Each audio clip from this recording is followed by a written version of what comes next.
We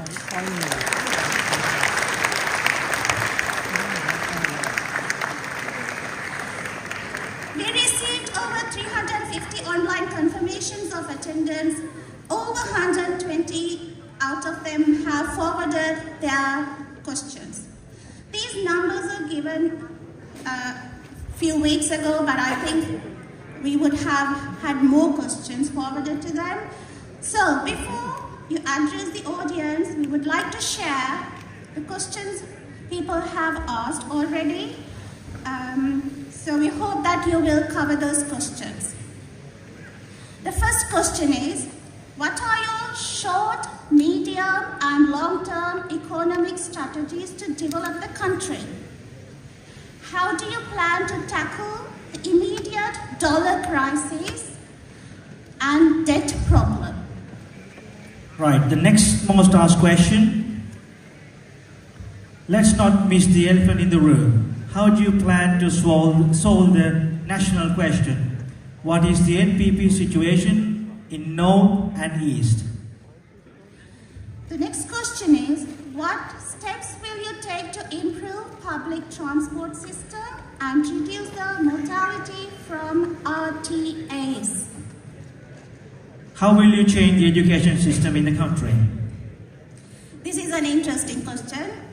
Will you guarantee to punish politicians and officials who have stolen public money and have been involved in killings such as the Easter attacks? What will you do to establish democracy, law and order? Will you abolish the PTA and other oppression laws and political prisoners? Are you ready to face any election gimmicks of opponents such as mudslinging and brainwashing of the people with politics of insecurity and fear? Next most asked question is, some people choose the NPP because they think NPP is the least bad option in Sri Lanka. How would you make it a positive choice instead? What will be your foreign policy? Final question. What would you expect from Sri Lankans who live in UK? These are the questions we have listed for you. Once again, I take this opportunity to invite Dr. Harini Amarasuriya to address the eagerly awaiting audience.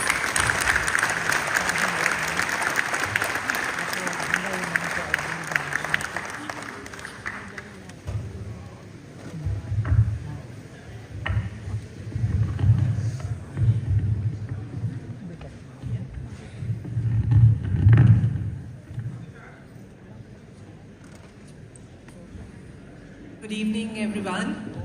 Thank you for that very kind and generous introduction. I would also like to thank the organizing committee of the UK branch of the NPP for the warmth with which we've been welcomed to this cold and somewhat grey country. Thank you for your hospitality. We felt very loved and very pampered. So thank you so much for the really warm welcome that we got. Bahasa දෙකෙන්ම කතා කරන්න බලාපොරොත්තු වෙනවා. මෙතන මං හිතන්නේ සියලුම භාෂා කතා කරන අය audience එකේ ඉන්න නිසා පුළුවන් තරම් භාෂා දෙකෙන් අවාසනාවට මට භාෂා දෙකයි කතා කරන්න පුළුවන්. භාෂා දෙකෙන්ම කතා කරන්න උත්සාහ කරනවා. I will also try to Nalinda and I went through the questions and we've shared our responsibilities, so I'll be taking on some of the questions. Nalinda will address some of the others. Before we start, I just want to give a bit of time to anyone. If there are any other questions that you want to address now, please, we can give you a couple of minutes to make a brief intervention now and raise any other questions other than those read out by our hosts, whether there are any other questions that you would like to raise. අර කියපු ප්‍රශ්න වලට ඇරෙන්න තව කෙටියෙන් ප්‍රශ්න දෙක තුනක් අහන්න ඕන නම් දැන් මතු කරන්න. ප්‍රශ්නයක් නෙවෙයි. ඔව්. කමක් නැද්ද? කමක් නැහැ. කෙටියෙන්.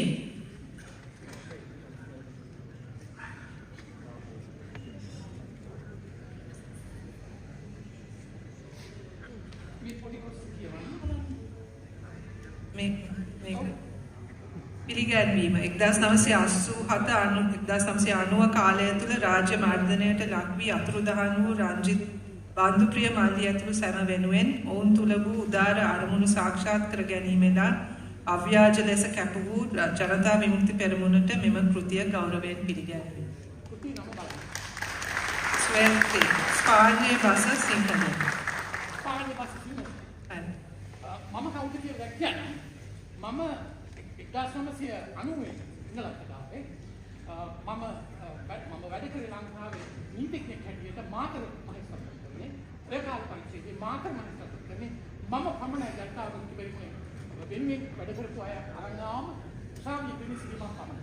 අයි බොහොම ස්තුතියි. ඊළඟට මම කියන්නේ කතන්දරේ ඕකනේ. මේ පොත මම ඉංග්‍රීසි තාවට පස්සේ කිව්වේ. මේ ලියලා මම පිළිගන්නේ ජනතා විමුක්ති පෙරමුණ කියලා මම ෆැක්ස් පණිවිඩයක් කියවුවා ටිල්ලින් සිල්ලා. ඊට පස්සේ මේ පිළිබඳව ඊයා ගලප්පත් දෙන්නේ කියලා පිටිට හේවත් දැම්මා. මම ඉල්ලුවා අයි බොහොම ස්තුතියි.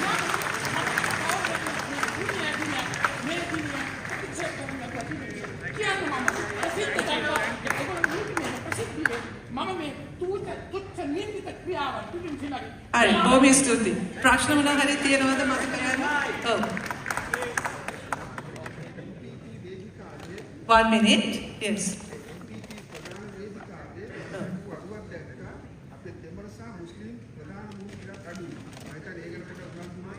Right. Thank you. Yes.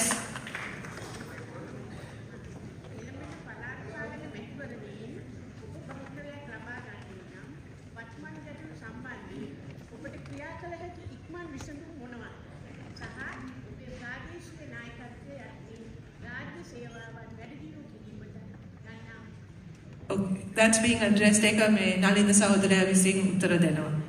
Yes.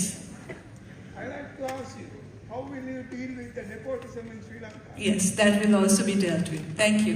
Oh, hi.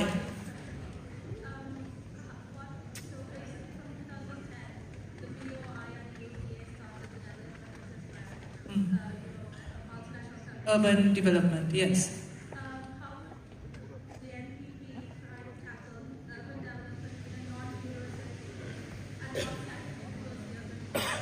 Thank you. There was a couple. Yes.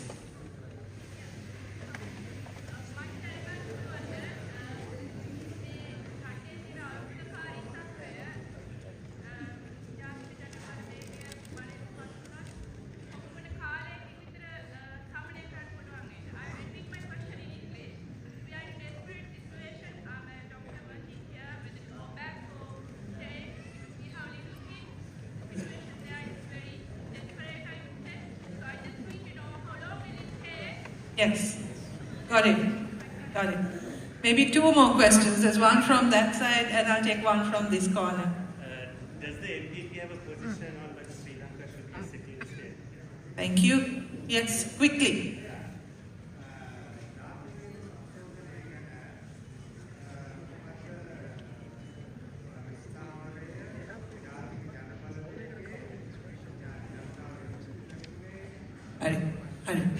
Hari, Bobby Stuti, one more, final. When are they going to take the stand as I go? And the doctors shouldn't be leaving Sri Lanka for 5 years. Yeah. I got a question about when you form government regarding any issues comes regarding the Muslims and the minorities. How are you going to handle with that? Okay, I'm addressing many of these questions in my talk today. Maybe we will. I'm sure there are lots more questions that you have. One very important question. Very sorry. මම එක කියන්නේ සුළු ජන කොට්ටාස වශයෙන් එක question එකක් අහන්න. දැන් සුළු ජාති කියන වචනේම අපි භාවිතා කරන නොයුතුයි කියන අදනම තමයි ඔයගොල්ලෝ ඉන්නේ. නමුත් දැන් තියෙන තත්ත්වය අනුව ජාතික ජන බලවේගයත් එක්ක විශාල තරුණ මුස්ලිම් සහෝදරයන් අද candidates වශයෙන් ඔයගොල්ලෝ පත් කරලා තියෙනවා. අපිට බලනකොට සන්තෝෂයි. නමුත් මේ දේම ඉදිරියටත් පවතිමින් සිටීද නැත්නම් ඔයගොල්ලෝ බලයට ආවට පස්සේ අනිත් රජයන් understood. kick off කරන Thank you. විදියටම අපිට kick off වෙයිද කියන එක. Thank you. There are lots more questions, I'm sure. Let's try to continue. This is not a one-off conversation. We can continue to have this discussion. We are always contactable on email, on the web. And I'm sure we'll have a little bit of time after the formal session is also over. So I don't expect that everything will be answered full satisfaction in the remaining 1 hour or so that we have, but we will do our best. But නැවත වතාවක් කියන්න ඕනේ මේක අපි මේ සංවාදය තියාගමු. මේක ආරම්භයක් අපි දිගටම මේක ගෙනියමු කියන එක. මම අද මට ලැබිලා තියෙන කාලය තුල මම බලාපොරොත්තු වෙන්නේ ජාතික ජනබලවේගය අපේ NPP එක ගැන පොඩි හැඳින්වීමක් කරන්න. ඒ අරමුණු මොනවද අපි ඇයි එකතු වුනේ මොනවද අපේ අරමුණු කියන එක හරහා ඔබ මේ නැගපු ප්‍රශ්න බොහොමයකට උත්තර ලැබෙයි කියන එක මම බලාපොරොත්තු වෙනවා. අපි මේ නැවත වතාවක් I'd like to thank you for your enthusiasm and for the great questions that you have posed. So the NPP, as you know, was established in 2019. It was the result of a long conversation that started somewhere around 2015. Das පාලවේ විතර ආරම්භ වුණු සංවාදයක් හරහා තමයි ජාතික ජනබලවේගය ආරම්භ වෙන්නේ.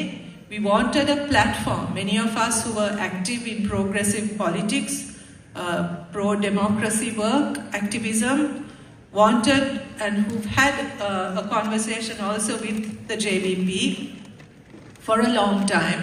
We wanted to establish a platform where all of us could come together to put forward a national political movement, to put together a national political movement that was grassroots-led, people-led, for standing for a more progressive, a more democratic political movement.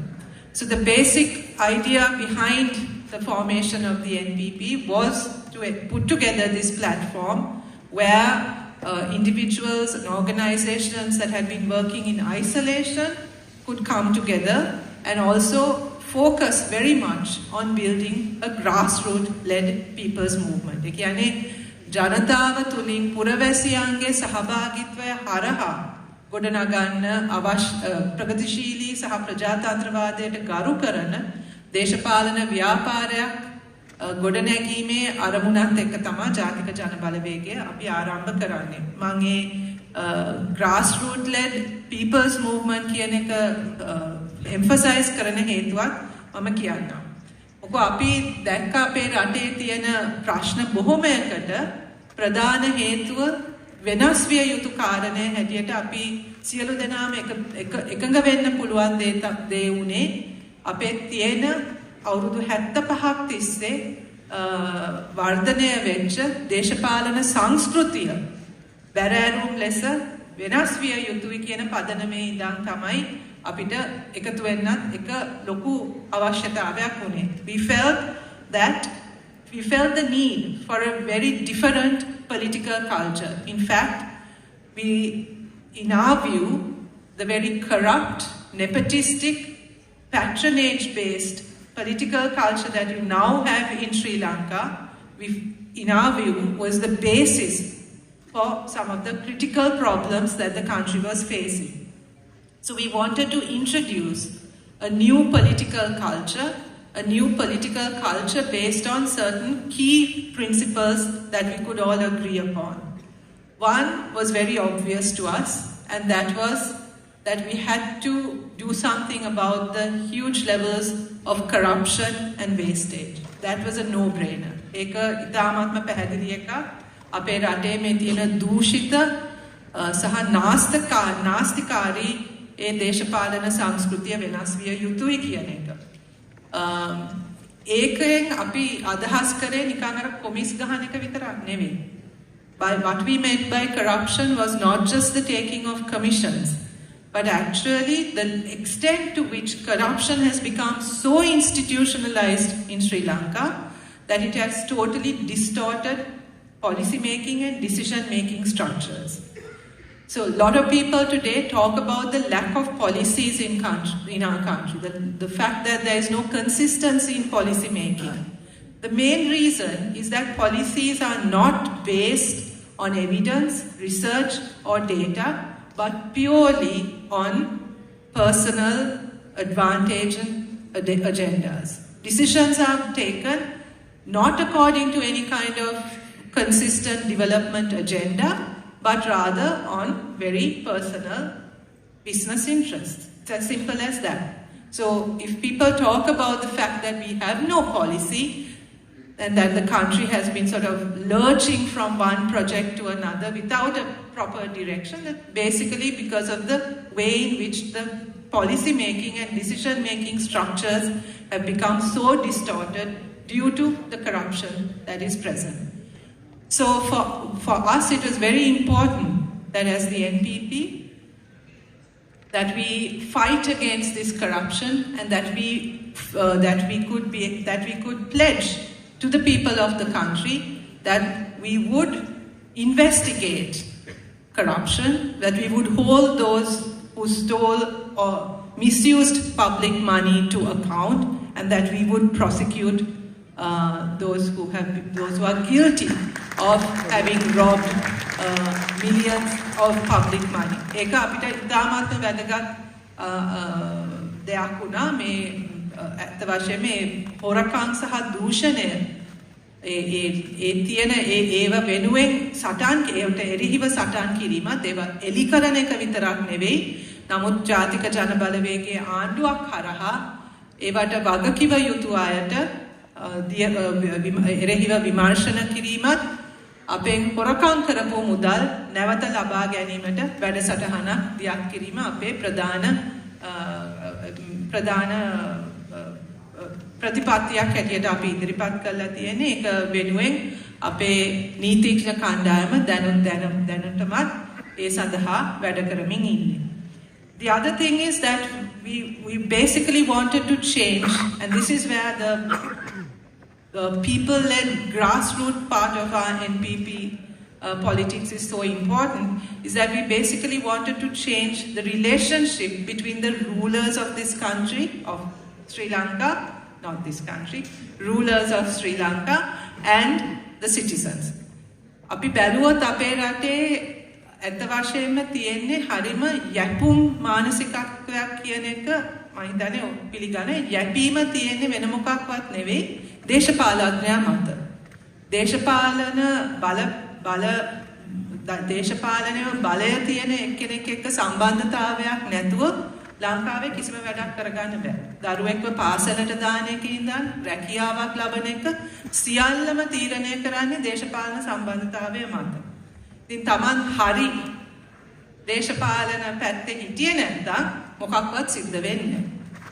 You're not able to function as a citizen within a fair system, within a system that you can approach with confidence and trust, knowing that you will be treated as a citizen with rights in that country, right? It is entirely dependent on the relationship that you have with those in power and those in authority. ඒක මම හිතන්නේ ලංකාවේ අපි නිකන් අර හිතන්නේ නැතුව කරන දෙයක්. කොහේ හරි අපි රාජ්‍ය ආයතනයකට ගිය ගමන්ම ඉස්සෙල්ලාම කරන දෙයක් තියෙනවා නේද? කරන්නේ අපි දන්න කවුරු හරි හොයන එක. බලය තියෙන කවුරු හරි දැනගත්තොත් මිසක් අපිට පැවැත්මක් නැහැ කියන එක දැන් සාමාන්‍ය දෙයක් බවට පත් වෙලා. That's wrong.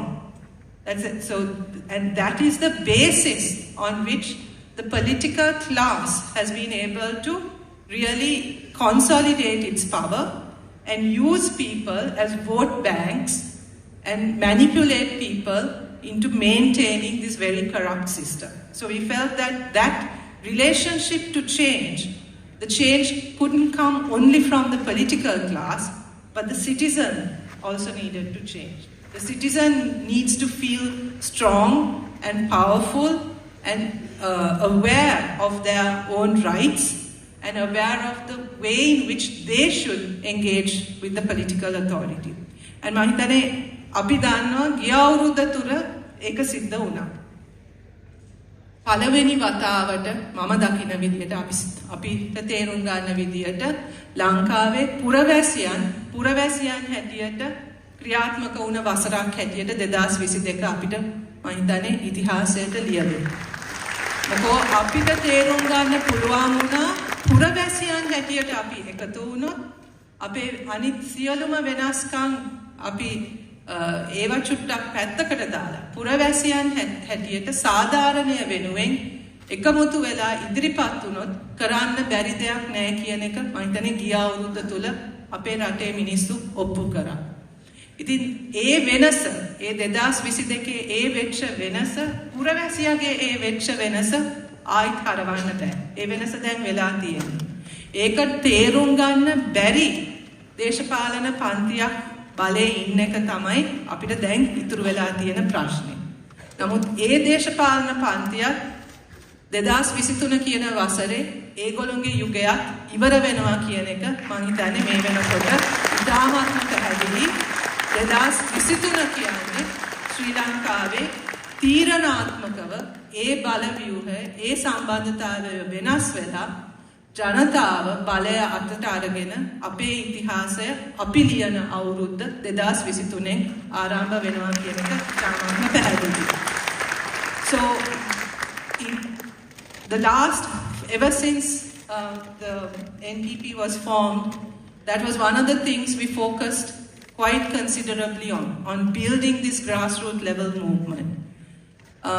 Nalinda will be talking about it more, but we've set up an organizational structure which enables citizens to engage with their rulers, to take part in decision making, to participate in the decision making process, and this is something that is extremely important for us and something that we see will go a long way in ending the patronage-based, nepotistic political culture that has enabled the political class to maintain this corrupt system for 75 years.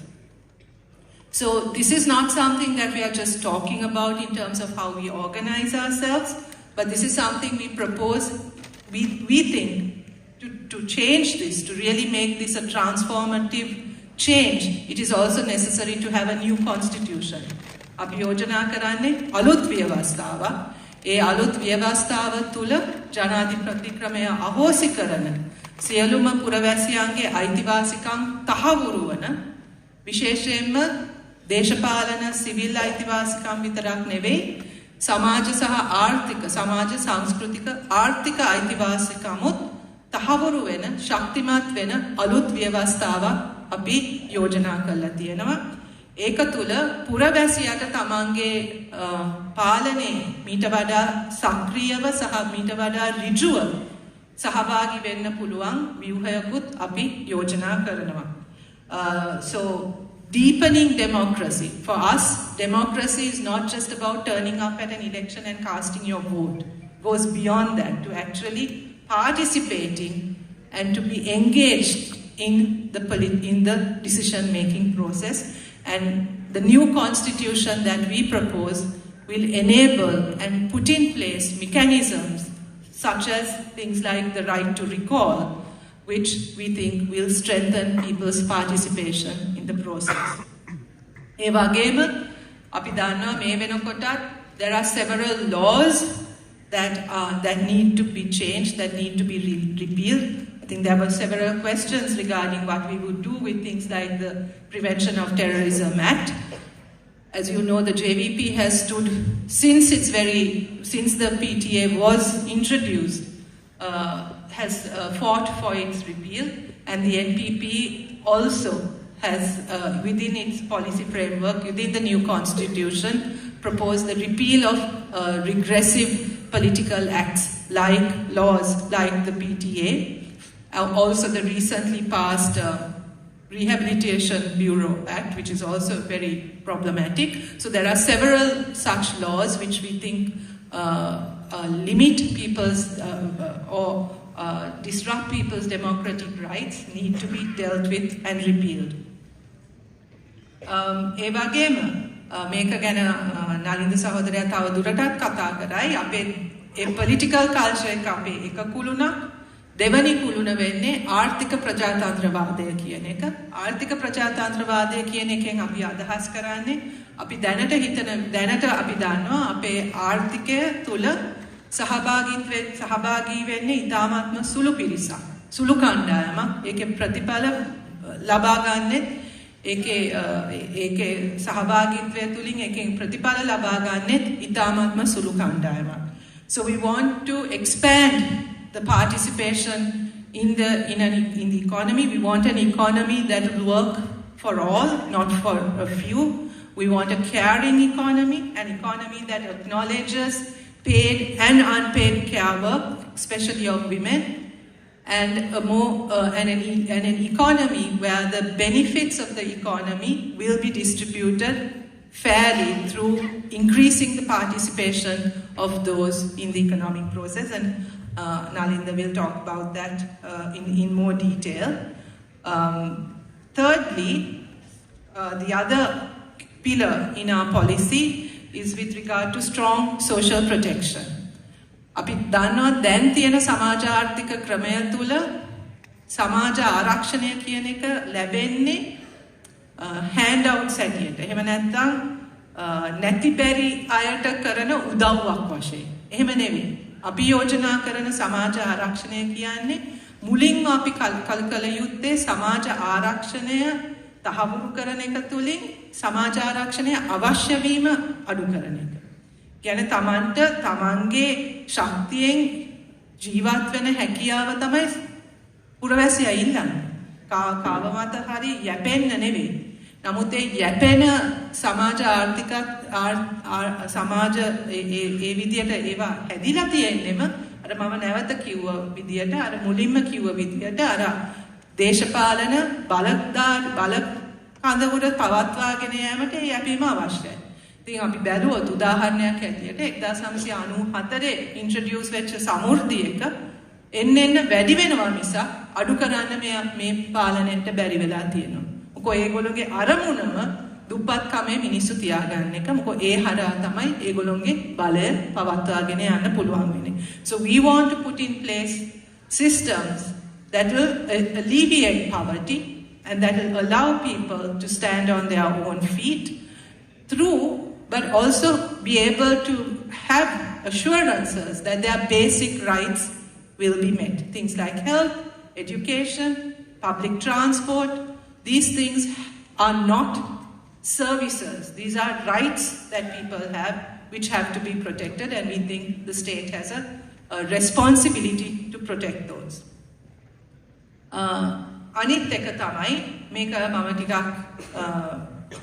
මේක පොඩක් විස්තරාත්මකව කතා කරන්න කියලා හිතුවා. මොකද මේක පිළිබඳ ප්‍රශ්න රාශියක් මතුවලා තියෙන නිසා ඔබ දන්නවා අපි සාමාන්‍යයෙන් ජාතික ජනබලවේගයේ ප්‍රතිපත්ති ගැන කතා කරනකොට එහෙමත් නැත්නම් අපේ දේශපාලන ස්ථාවරය ගැන කතා කරනකොට අපේ ස්ලෝගන් එකක් තියෙනවා මේ වෙනකොට සමාජගත වෙලා තියෙන එකක් 75 වසරක සාපේක්ෂව. ඒක බොහෝ වෙලාවට මිනිස්සු තේරුම් ගන්නේ ආර්ථිකව අපිට වෙලා තියෙන ප්‍රශ්න පිළිබඳ ඉතලා තමයි. මේ ආර්ථිකව රට බංකොලොත් උනේ මේ 75 වසරේ සාපය නිසා. ඒක හරි. නමුත් ඒගොල්ලෝ මේ දේශපාලන අධිකාරිය මේ දේශපාලන පන්තිය විනාශ කරේ අපේ ආර්ථිකය විතරක් නෙවෙයි. ඔවුන් අපේ සමාජයක් විනාශ කරා. අපේ සංස්කෘතිය විනාශ කරා. They destroyed whatever our bonds, our communities, our families as well. Today, there are many of you here who are probably, the majority of you have loved ones, have relations, have friends back home that you worry about. Today, parents in Sri Lanka, the main objective is to figure out how to send their child out of Sri Lanka. That's not how families should be. It's one thing to leave, to migrate because that's your choice, because you've made that choice because you want to. But it's another thing to have to leave a country out of desperation, out of lack, or out of a sense of hopelessness. This is what 75 years have done to us. Brought us to a level where people are no longer able to dream, have dreams, have hope, have expectations, have aspirations, right? And through that, what has happened is that the social and cultural fabric of our country has been severely damaged. Sense of identity, of sense of belonging, this has been destroyed. So for 75 years, especially with the way the traditional political parties understood democracy, it has the implication has been that we live in a very majoritarian society, where minority voices are silenced, whether the minority is based on ethnicity, religion, caste, sexual identity, gender identity, any kind of difference, any kind of cultural identity has been silenced. So this is as much of a problem for our country to deal with as the economic issues that we are dealing with. For 75 years, political parties have maintained power based on ethno-religious nationalisms, on propagating ethno-religious nationalisms, communalism, and a majoritarian worldview. This has been the chosen go-to method for remaining in power, for mobilizing their constituencies. What we propose, and this is what has led to a sort of a state and of successive governments that are seen not to be inclusive, are seen not to be representing all, but representing groups, right? So one of the things that we propose and that we stand for very strongly is to change that part of the political culture in Sri Lanka also. Because we don't think it is only through laws or a new constitution that this can be addressed. But it's also about the nature of the state. It's about how governments use communalism and ethno-religious nationalisms to maintain and to be in power. So under an NPP government, one thing that we will assure the people of Sri Lanka is that we will not be promoting or propagating communalistic, nationalistic policies at the level of the state. We want a state, we want a government that is inclusive, a government that accepts the plural nature of our country, and a government that can assure all the different communities in Sri Lanka that they are part of Sri Lanka. That doesn't mean erasing our differences. We know there are differences amongst us. There are differences on which we may not agree, but we have to be able to live together. We have to, each one of us, feel that we have a place in that country.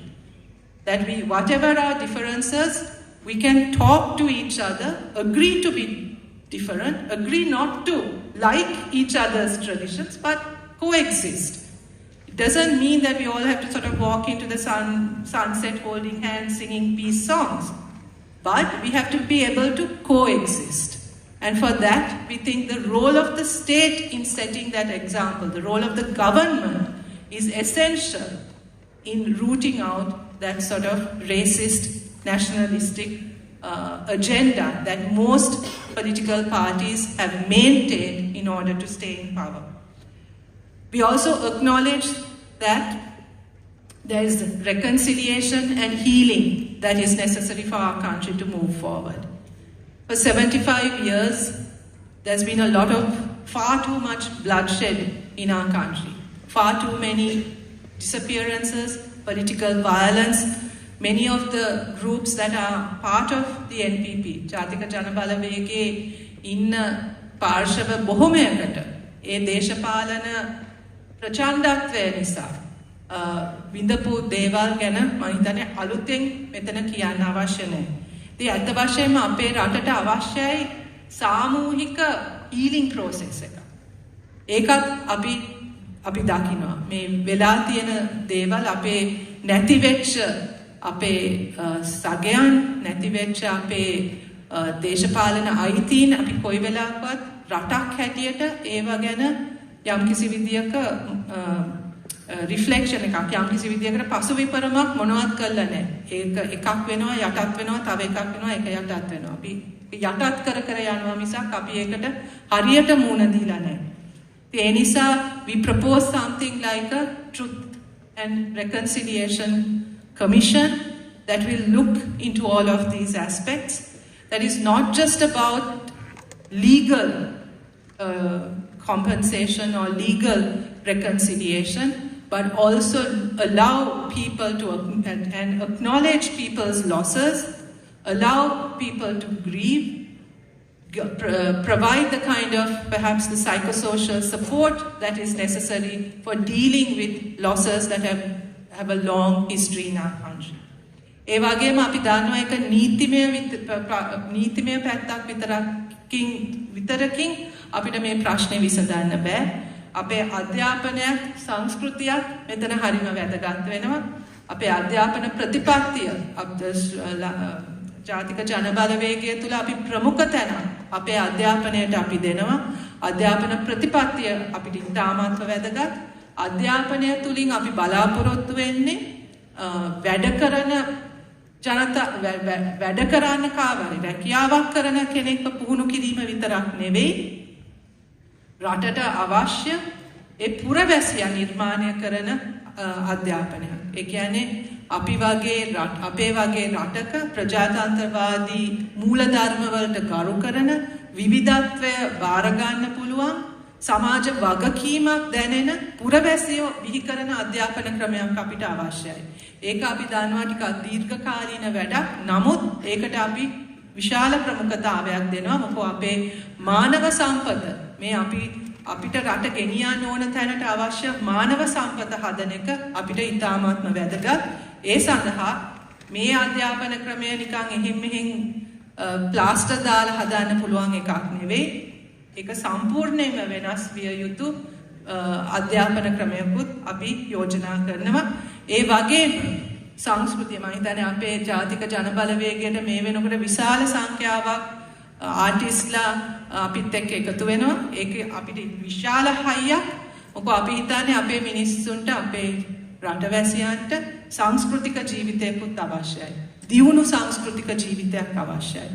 ඒ සංස්කෘතික ජීවිතය හරහා තමයි අපිට අවශ්‍ය පුරවැසියන් ඒ සංවේදී තෙතමනය තියෙන පුරවැසියන් අපිට බිහි කරන්න පුළුවන්. ඒ නිසා ඒ ප්‍රගතිශීලී ප්‍රජාතන්ත්‍රවාදී මූලධර්ම ප්‍රවර්ධනය කරන්න පුළුවන් සංස්කෘතියක් අපිට අවශ්‍යයි. ඉතින් අර ශ්‍රී ලාංකීය අනන්‍යතාවය සහ අපි මේ අවුරුදු 75ක් තිස්සේ අපිට අර කරගන්න බැරි වෙච්ච ඒ ශ්‍රී ලාංකීය අනන්‍යතාවය ගොඩනැගීම සඳහා ඒ නීතිමය සහ ව්‍යවස්ථාපිත වෙනස්කම් ආණ්ඩුව ගත යුතු ප්‍රතිපත්තිමය වෙනස්කම් වගේම සංස්කෘතිය හා අධ්‍යාපනය හරහත් ඒ අවශ්‍ය අනන්‍යතාවයන් සහ අවශ්‍ය පුරවැසියන් බිහි කිරීමේ වැඩේට අපේ විශාල අවධානයක් අපි ඒ වෙනුවෙන්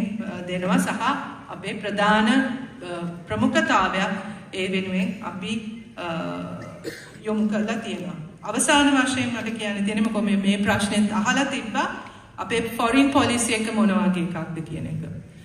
දන්නවා අපි අද වෙනකොට මේ තත්වයට ඉන්න ප්‍රධාන හේතුවකුත් අපේ ෆොරින් පොලිසි එකක් ඇත්තටම නැහැ.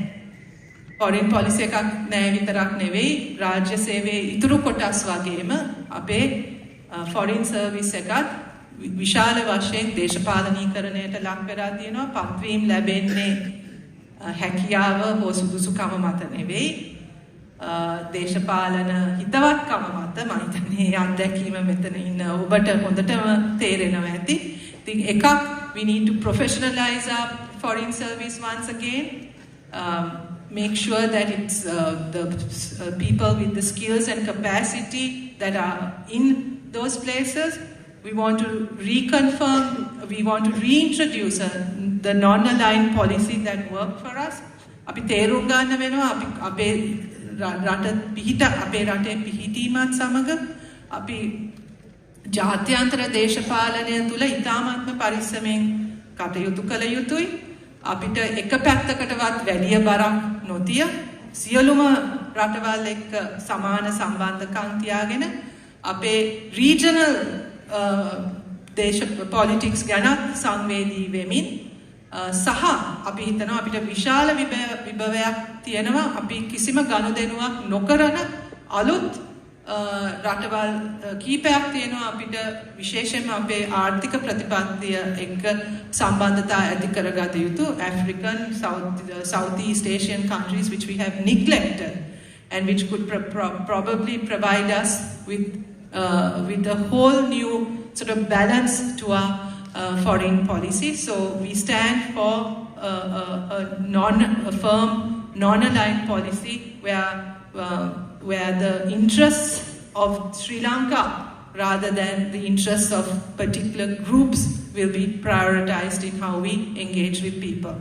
So finally, in conclusion, what we want to say is we are at a critical moment in our country. Harima තීරණාත්මක මොහොතක අපි මේ වෙලාවේ ඉන්නේ. මේ අපිට එළඹෙන මේ මැතිවරණය නිකම්ම මැතිවරණයක් නෙවෙයි. මේක පළාත් පාලන මැතිවරණයක් පමණක් නෙවෙයි.